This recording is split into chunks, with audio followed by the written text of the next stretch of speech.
کل صاحب ایک بہت بنیادی سا سوال ہے، شاید تفصیل طلب جواب جو ہے وہ ہوگا اس کا۔ عرفان احمد صاحب نے پیرس سے ہمیں یہ سوال بھجوایا ہے۔ وہ پوچھتے ہیں کہ اسقاط حمل کے بارے میں اسلام کی کیا تعلیم ہے؟ اسقاط حمل کے بارے میں کیا تعلیم ہے؟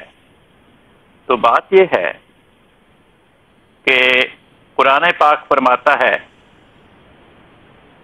لا تقتلوا اولادکم خشیۃ املاق، کہ مفلسی اور تنگ دستی کے خوف سے اپنے اولاد کو قتل نہ کرو۔ فرمایا تم یہ سمجھتے ہو کہ بچے زیادہ ہوں گے تو کھائیں گے کہاں سے، ضروریات ان کی کیسے پوری کریں گے؟ فرمایا تمہاری حیثیت رب کی نہیں ہے، رازق تم نہیں ہو، نحن نرزقہم و ایاکم، بچوں کو بھی ہم رزق دیتے ہیں، تمہیں بھی ہم رزق دیتے ہیں۔ اگر تو رزق کی ذمہ داری انسانوں کی سپرد ہوتی تو پھر انسان فیصلہ کرتے۔ اب اس آیت پہ غور کریں۔ عام حالات میں کوئی بھی عقل مند ماں باپ اپنی اولاد کو قتل نہیں کرتا۔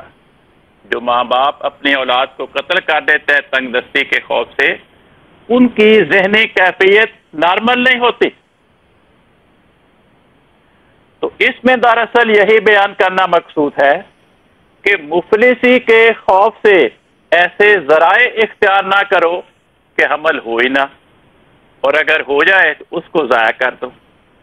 تو قرآن کریم نے صرف مفلسی کے خوف سے اسقاط حمل سے منع فرمایا ہے، اگر کوئی اور وجہ ہو تو اس سے منع نہیں فرمایا۔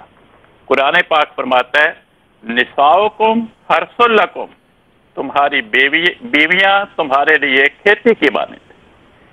اس آیت کی تشریح میں حضرت مسیح موعود علیہ السلام فرماتے ہیں کہ اس آیت میں عورتوں کا نام کھیتی رکھا، یعنی ایسی زمین جس میں ہر قسم کا اناج اگتا ہے۔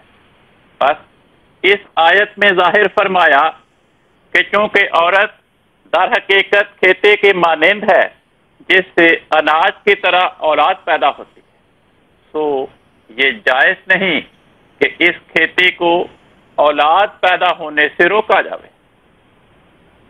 حضور فرماتے ہیں ہاں، اگر عورت بیمار ہو اور یقین ہو کہ حمل ہونے سے اس کی موت کا خطرہ ہوگا، ایسا ہی صحت نیت سے کوئی اور معنی ہو تو یہ صورتیں مستثنا ہے، ورنہ عند الشرع ہرگز جائز نہیں کہ اولاد ہونے سے روکا جائے۔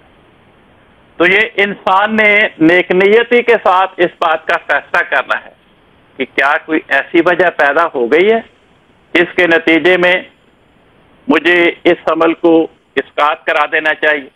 اگر نہیں ہے تو محض اس خوف سے کہ کہیں بچے زیادہ نہ ہو جائیں، کھائیں گے کہاں سے، یہ اللہ تعالیٰ کے بدظنی کرنے والی بات ہے۔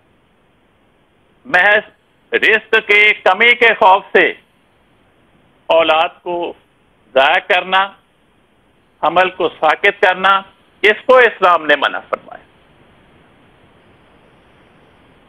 ٹھیک ہے کل صاحب، بہت شکریہ، جزاکم اللہ خیر۔